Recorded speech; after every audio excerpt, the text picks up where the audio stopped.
Chapter 2: How Your Own Mind Works. You have a mind and you should learn how to use it. There are two levels of your mind: the conscious or rational level and the subconscious or irrational level. You think with your conscious mind, and whatever you habitually think sinks down into your subconscious mind, which creates according to the nature of your thoughts. Your subconscious mind is the seat of your emotions and is the creative mind. If you think good, good will follow. If you think evil, evil will follow. This is the way your mind works. The main point to remember is once the subconscious mind accepts an idea, it begins to execute it. It is an interesting, subtle truth that the law of the subconscious mind works for good and bad ideas alike. This law, when applied in a negative way, is the cause of failure, frustration, and unhappiness. However, when your habitual thinking is harmonious and constructive, you experience perfect health, success, and prosperity. Peace of mind, along with a healthy body, are inevitable when you begin to think and feel in the right way. Whatever you claim mentally and feel as true, your subconscious mind will accept and bring forth into your experience. The only thing necessary for you to do is to get your subconscious mind to accept your idea. The law of your own subconscious mind will bring forth for the health, peace with the position you desire. You give the command or decree, your subconscious mind will faithfully reproduce the idea impressed upon it. The law of your mind is this: you will get a reaction of response from your subconscious mind according to the nature of the thought or idea you hold in your conscious mind. Psychologists and psychiatrists point out that when your thoughts are conveyed to your subconscious mind, impressions are made in the brain cells. As soon as your subconscious accepts any idea, it proceeds to put forth into effect immediately. It works by association of ideas and uses every bit of knowledge that you have gathered in your lifetime to bring about its purpose. It draws on the infinite power, energy, and wisdom within you. It lines up all the laws of nature to get its way. Sometimes it seems to bring about an immediate solution to your difficulties, but at other times it may take days, weeks, or longer. Its ways are past finding out. Conscious and subconscious terms differentiated. You must remember that these are not two minds, they are merely two spheres of activity within one mind. Your conscious mind is the reasoning mind. It is that phase of mind which chooses. For example, you choose your books, your home, and your partner in life. You make all your decisions with your conscious mind. On the other hand, without any conscious choice on your part, your heart is kept functioning automatically, and the process of digestion, circulation, and breathing are carried on by your subconscious mind through processes independent of your subconscious control. Your subconscious mind accepts what is impressed upon it or what you consciously believe. It does not reason things out like your conscious mind, and it does not argue with you controversially. Your subconscious mind is like the soil which accepts any kind of seed, good or bad. Your thoughts are active and might be likened unto seeds. Negative, destructive thoughts continue to work negatively in your subconscious mind, and in due time will come forth into outer experience which corresponds with them. Remember, your subconscious mind does not engage in providing whether your thoughts are good or bad, true or false, but it responds according to the nature of your thoughts or suggestions. For example, if you consciously assume something as true, even though it may be false, your subconscious mind will accept it as true and proceed to bring about results which must necessarily follow because you consciously assumed it to be true. Experiments by psychologists. Innumerable experiments by psychologists and others on persons in the hypnotic state have shown that the subconscious mind is incapable of making selections and comparisons which are necessary for reasoning process. They have shown repeatedly that your subconscious mind will accept any suggestion, however it may be false. Having once accepted any suggestion, it responds according to the nature of the suggestions given. To illustrate the amendability of your subconscious mind and to suggestions, if a practiced hypnotist hypnotist suggests to one of his subjects that he is Napoleon Bonaparte or even a cat or a dog, he will act out the part with imitable accuracy. His personality becomes changed for the time being. He believes himself to be whatever the operator tells him he is. A skilled hypnotist may suggest to one of his students in the hypnotic state that his back itches, to another that his nose is bleeding, to another that he is a marble statue, to another he is a freezing and the temperature is below zero. Each one will follow out the line of his particular suggestions, totally oblivious to all his surroundings which do not pertain to his idea. These simple illustrations portray clearly the difference between your conscious reasoning mind and your subconscious mind. It is impersonal, non-selective, and accept as true whatever your conscious mind believes to be true. Hence, the importance of selecting thoughts, ideas, and premises which bless, heal, inspire, and fill your soul with joy. The terms objective and subjective mind clarified. Your conscious mind is sometimes referred to as your objective mind because it deals with outward subjects. The objective mind takes cognizance of the objective world. Its media of observation are your five physical senses. Your objective mind is your guide and director in your contact with your environment. You gain knowledge through your five senses. Your objective mind learns through observation, experience, and education. As previously pointed out, the greatest function of the objective mind is that of reasoning. Suppose you are one of the thousands of tourists who come to Los Angeles annually. You would come to the conclusion that it is a beautiful city based upon your observation of the parks, pretty gardens, majestic buildings, and lovely homes. This is the working of your objective mind. Your subconscious mind is often referred to as your subjective mind. Your subjective mind takes cognizance of its environment by means independent of the five senses. Your subjective mind perceives by intuition. It is the seat of your emotion and the storehouse of memory. Your subjective mind performs its highest function when your objective senses are in abeyance. In a word, it is that intelligence which makes itself manifest when the objective mind is suspended or in a sleepy, drowsy state. Your subjective mind sees without the use of natural organs of vision. It has the capacity of clairvoyance and clairaudience. Your subjective mind can leave your body, travel to distant lands, and bring back information oftentimes of the most exact and truthful character. Through your subjective mind, you can read the thoughts of others, read the contents of sealed envelopes and closed safes. Your subjective mind has the ability to apprehend the thoughts of others without the use of the ordinary subjective objective means of communication. It is of the greatest importance that we understand the interaction of the objective and subjective mind in order to learn the true art of prayer. The subconscious cannot reason like your conscious mind. Your subconscious mind cannot argue controversially. Hence, if you give it wrong suggestions, it will accept them as true and will proceed to bring them to pass as conditions, experiences, and events. All things that have happened to you are based on thoughts impressed on your subconscious mind, thoughts, beliefs. If you have conveyed enormous concepts to your subconscious mind, the sure method of overcoming them is by the repetition of constructive, harmonious thoughts, frequently repeated, which your subconscious mind accepts, thus forming new and healthy habits of thoughts and life. For your subconscious mind is the seat of habit. The habitual thinking of your subconscious mind establishes deep grooves in your subconscious mind. This is very favorable for you if your habitual thoughts are harmonious, peaceful, and constructive. If you have indulged in fear, worry, and other destructive forms of thinking, the remedy is to recognize the omnipotence of your subconscious mind. You must declare freedom, happiness, and perfect health. Your subconscious mind, being creative and one with your divine source, will proceed to create the freedom and happiness which you have earnestly declared. The tremendous power of suggestion. You must realize by now that your conscious mind is the watchman at the gate and its chief function is to protect your subconscious mind from false impressions.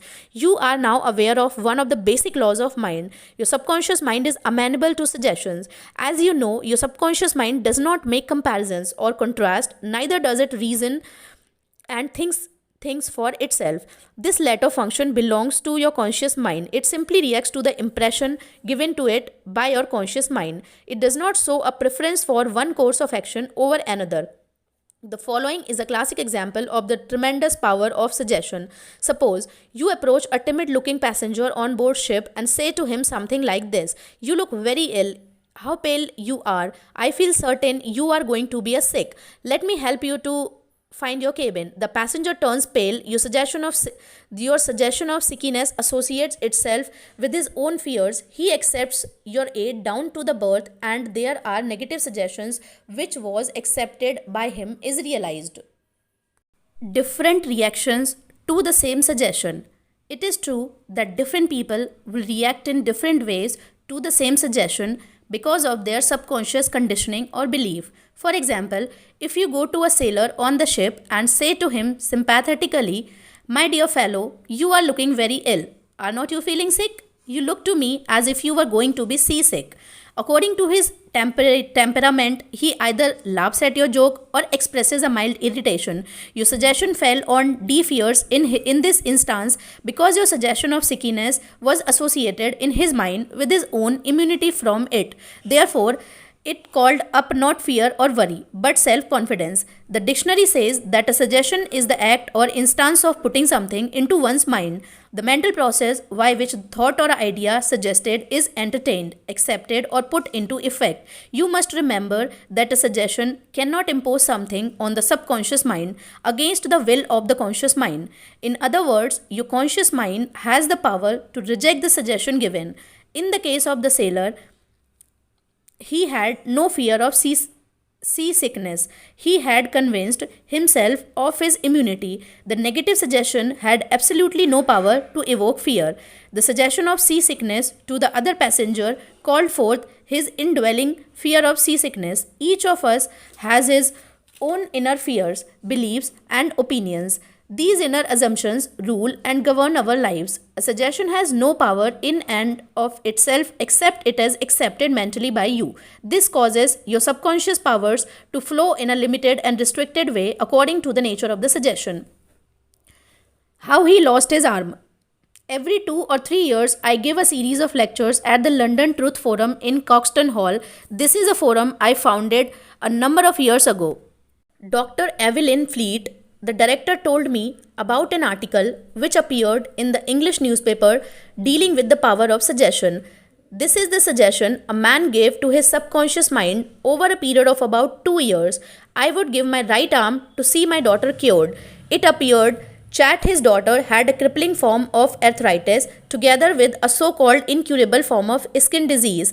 Medical treatment had failed to alleviate the condition, and the father had an intense longing for his daughter's healing and expressed his desires in the words just quoted. Dr. Evelyn Fleet said that the newspaper article pointed out that one day the family was out riding when their car collided with another.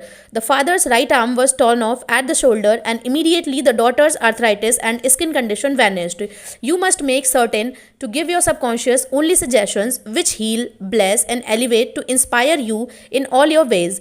Remember that your subconscious mind cannot take a joke. It takes you at your word. How autosuggestion banishes fear.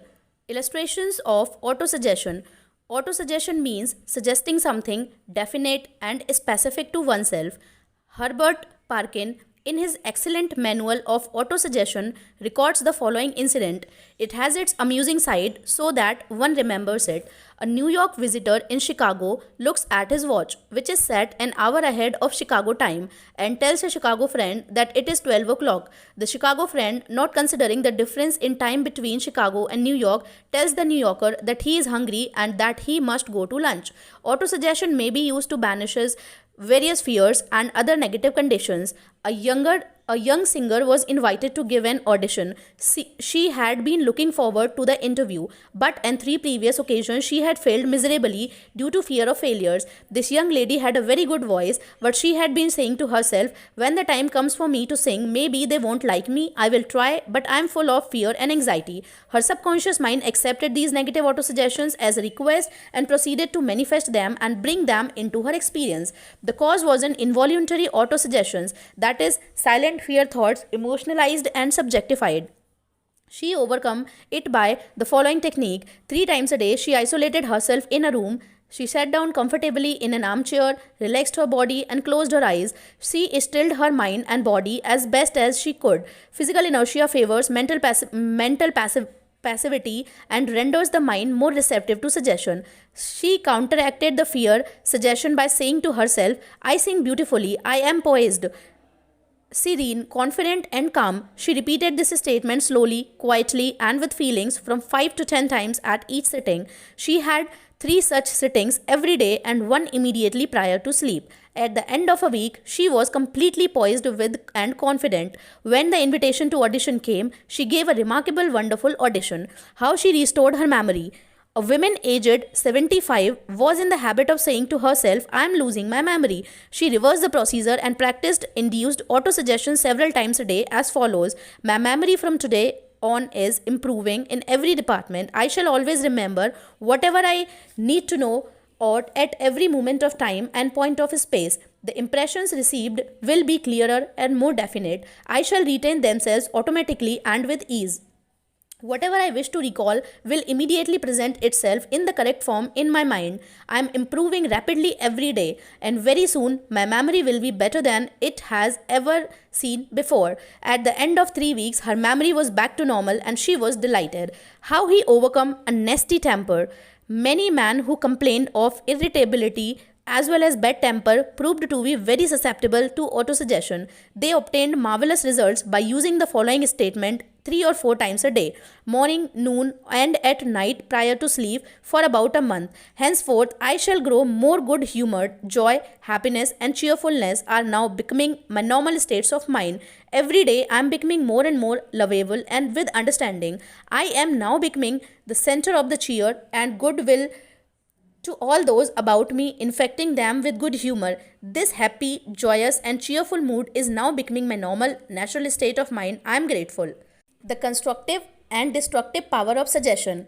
Some illustrations and comments on heterosuggestion. Heterosuggestion means suggestion from another person. In all ages, the power of suggestion has played a part in life and thought of man in every period of time. In each country of the earth, in many parts of the world, it is controlling power in religion. Suggestions may be used to discipline and control ourselves, but it can also be used to take control and command over others who do not know the laws of mind. In its constructive form, it is wonderful and magnificent. In its negative aspect, it is one of the most destructive of all the response patterns of mind, resulting in patterns of misery, failure, suffering, sickness, and disaster. Have you accepted any of these? From infancy, the majority of us have been given many negative suggestions.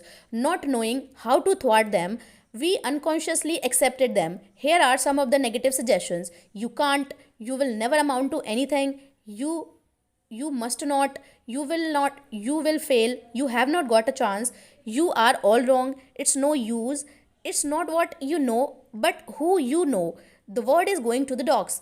What's the use? Nobody cares. It's no use trying so hard. You are too old now. Things are getting worse and worse. Life is an endless grind. Love is for the words. You just can't win. Pretty soon, you will be bankrupt. Watch out, you will get the virus. You can't trust a soul, etc. Unless as an adult, you use constructive autosuggestion, which is a reconditioning therapy. The impressions made on you in the past can cause behavior patterns that cause failure in your personal and social life. Autosuggestion is a means releasing from you from the mass of negative verbal conditioning that might otherwise distort your life pattern, making the development good habits difficult. You can counteract negative suggestions.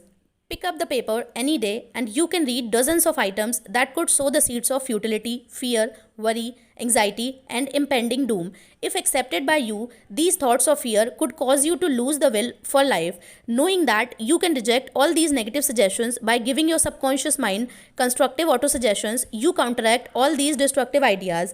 Check regularly on the negative suggestion that people make to you. You do not have to be influenced by destructive heterosuggestion. All of us have suffered from it in our childhood and in our teens. If you look back, you can easily recall how parents, friends, relatives, teacher, even associates contributed in a campaign of negative suggestion.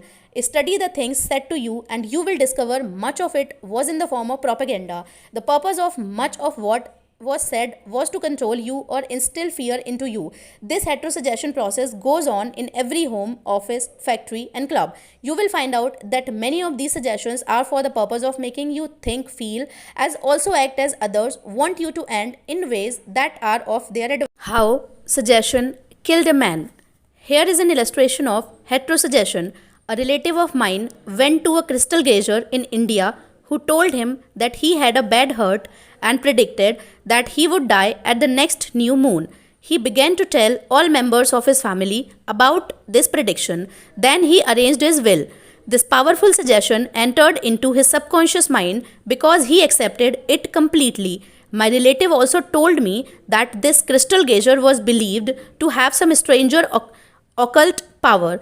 Actually, he could do harm or good to a person. He died as predicted, not knowing that he was the cause of his own death. I suppose many of us have heard similar stupid, ridiculous, superstitious stories. Let us look at what happened in the light of our knowledge of the way the subconscious mind works. Whatever the conscious reasoning mind of man believes, the subconscious mind will accept and act upon. My relative was happy, healthy, vigorous, and robust when he went to see the fortune teller. She gave him a very negative suggestion, which he accepted. He became terrified and constantly dwelt upon the fact that he was going to die at the next new moon. He proceeded to tell everyone about it as he prepared for the end. The activity took place in his own mind, and his own thought was the cause. He brought about his own so-called death, or rather destruction of the physical body, by his fear and expectation of the end.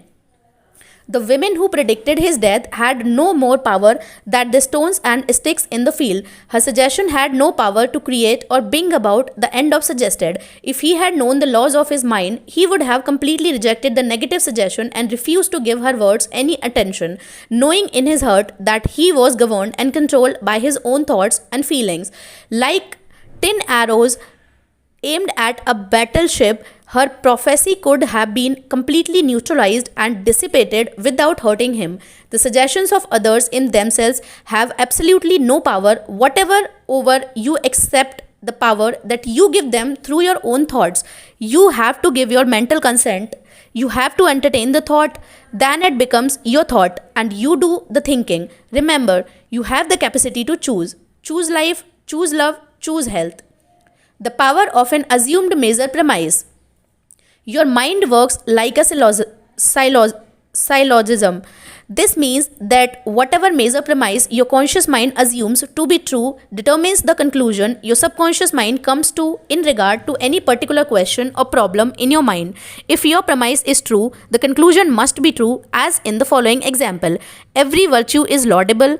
Kindness is a virtue. Therefore, kindness is laudable. Another example is as follows. All formed things change and pass away. The pyramids of Egypt are formed things. Therefore, someday the pyramids will pass away. The first statement is referred to as the major premise, and the right conclusion must necessarily follow the right premise. A college professor who attended some of my Science Mind lectures in May 1962 at Town Hall, New York, said to me, "Everything in my life is a topsy-turvy and I have lost health, wealth and friends. Everything I touch turns out wrong." I explained to him that he should establish a major premise in his thinking, that the infinite intelligence of his subconscious mind was guiding, directing and prospering him spiritually, mentally and materially. Then his subconscious mind would automatically direct him wisely in his investments, decisions, and also heal his body and restore his mind to peace and tranquility. This professor formulated an overall picture of the way he wanted his life to be, and this was his major premise. Infinite intelligence leads and guides me in all my ways. Perfect health is mine, and the law of harmony operates in my mind and body. Beauty, love, peace, as also abundance are mine. The principle of right action and divine order govern my entire life. I know my major premise is based on the eternal truths of life, and I know, feel and believe that my subconscious mind responds according to the nature of my conscious mind thinking. He wrote me as follows. I repeated the above statements slowly, quietly and lovingly several times a day, knowing that they were sinking deep down into my subconscious mind, and the results must follow. I am deeply grateful for the interview you gave me. I would like to add that all departments of my life are changing for the better. It works. The subconscious does not argue controversially. Your subconscious mind is all-wise and knows the answers to all questions. It does not argue with you or talk back to you. It does not say, "You must not impress me with that." For example, when you say, "I can do this, I'm too old now, I can meet this obligation, I was born on the wrong side of the tracks, I don't know the right politician," You are impregnating your subconscious mind with these negative thoughts. It responds accordingly. You are actually blocking your own good, thereby bringing lack, limitations, and frustrations into your life. When you set up obstacles, impediments, and delays in your conscious mind, you are denying the wisdom and intelligence resident in your subconscious mind. You are actually saying, in effect, that your subconscious mind cannot solve your problem. This leads to mental and emotional congestion, followed by sickness and neurotic tendencies. To realize your desire and overcome your frustration, affirm boldly several times a day. The infinite intelligence which gives me this desire leads and guides me. It reveals the perfect plan for the unfolding of my desire. I know the deep wisdom of my subconscious is now responding, and what I feel and claim within is expressed in the without. There is a balanced equilibrium and equanimity. If you say, there is no way out, I am lost. There is no way out of this dilemma. I am stymied and blocked. You will get no answer or response from your subconscious mind. If you want that subconscious to work for you, give it the right request and attain its cooperation. It is always working for you. It is controlling your heartbeat this minute and also your breathing. It heals a cut on your finger, and its tendency is lifeward, forever seeking to take care of you and preserve you. Your subconscious has a mind of its own, but it accepts your patterns of thought and imagery. When you are seeking an answer to problem, your subconscious will respond, but it expects you to come to a decision and to a true judgment in your conscious mind. You must acknowledge the answer is in your subconscious mind. However, if you say, I don't think there is any way out, I am all mixed up and confused, why don't I get an answer? You are neutralizing your prayer. Like the soldier marking time, you do not get some anywhere. Still the wheels of your mind relax, let go, and quietly affirm. My subconscious knows the answer. It is responding to me now. I give thanks because I know the infinite intelligence of my subconscious knows all things. It is revealing the perfect answer to me now. My real conviction is now setting free the majesty and glory of my subconscious mind. I rejoice that it is so. Review of the highlights. Number 1. Think good and good follows. Think evil and evil follows. You are what you think all day long. Number 2. Your subconscious mind does not argue with you. It accepts what your conscious mind decrees. If you say, I can't afford it, it may be true, but do not say it. Select a better thought, decree, I will buy it. I accept it in my mind. Number 3. You have the power to choose. Choose health and happiness. You can choose to be friendly or you can choose to be unfriendly. Choose to be a cooperative, joyous, friendly, lovable, and the whole world will respond. This is the best way to develop a wonderful personality. Number 4. Your conscious mind is the watchman at the gate. Its chief function is to protect your subconscious mind from false impressions. Choose to believe that something good can happen and is happening now. Your greatest power is your capacity to choose. Choose happiness and abundance. Number 5. The suggestions and statements of others have no power to hurt you. The only power is the movement of your own thought. You can choose to reject the thought or statement of others and affirm the good. You have the power to choose how you will react. Number 6. Watch what you say. You have to account for every idle word. Never say, I will fail, I will lose my job, I can't pay the rent. Your subconscious cannot take a joke. It brings all these things to pass. Number 7. Your mind is not evil. No force of nature is evil. It depends on how you use the powers of nature. Use your mind to bless, heal, and inspire all people anywhere. Number 8. Never say, I can't. Overcome the fear by substituting the following. I can do all things, thought of power of my own subconscious. I can do all things through the power of my own subconscious mind. Number 9. Begin to think from the standpoint of the eternal truths and principles of life and not from the standpoint of fear, ignorance, and superstition. Do not let others do your thinking for you. Choose your own thoughts and make your own decisions. Number 10. You are the captain of your soul, subconscious mind, and the master of your fate. Remember, you have the capacity to choose. Choose life, choose love, choose health, choose happiness. Number 11. Whatever your conscious mind assumes and believes to be true, your subconscious mind will accept and bring to pass. Believe in good fortune, divine guidance, right action, as well as all the blessings of life. Thank you so much.